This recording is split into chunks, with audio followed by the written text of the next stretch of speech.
From the developers of some of the most aggressive action games and even more aggressive booby physics, comes the sequel to the meanest Diablo you've ever played. And this time, it's somehow even more Japanese than before. Nioh 2. Enter the magical realm of feudal Japan once again, in the latest installment of the DreamWorks version of Dark Souls that drops the Last Samurai weeaboo roleplay from the first game in favor of a full-service waifu maker. And has you playing as some sort of techno-demon raving through the yokai-infested countryside like you're on the devil's ecstasy. In a game that feels like it took a page straight out of Onimusha, except now you want to destroy your controller every time you die. But don't worry, there's always the easy way out.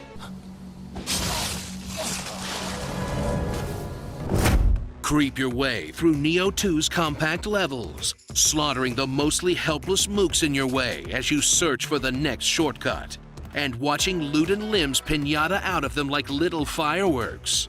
While the game tries to trip you up with status effects, snipers, and assholes waiting just around corners to jump on you. Until you run into some real threats and you suddenly have to take the combat very seriously, as you're repeatedly handed your ass by goofy-looking Japanese monsters in less than 10 seconds. And you're sent back to the last bonfire to dash past everything to get to the boss, where you're finally forced to learn some of the game mechanics.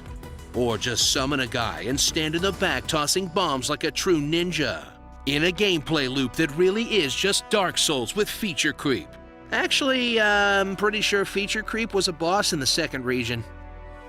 Experience the fanfiction storyline of Nioh 2 as they take you through the annals of Japanese history, taking their own very heavy liberties along the way, and play as the self-insert OC Hide, a half-demon with the power to see the numerous spirits and monsters that roam Japan, and banish their ass back to the underworld. As you travel with notable figures of history, in a storyline that's just one big history lesson wrapped in anime and big magic swords. Which, if you really think about it, is just what Call of Duty does to the World Wars. Discover the layer cake that is the combat design of Nioh 2, as it slathers a whole bunch of new mechanics on top of the old ones, with new weapons to learn all 3 stances on, absorbing enemy skills like your Mega Man, and 3 kinds of devil triggers with different parry systems that will give you a bevy of options to deal with any type of enemy.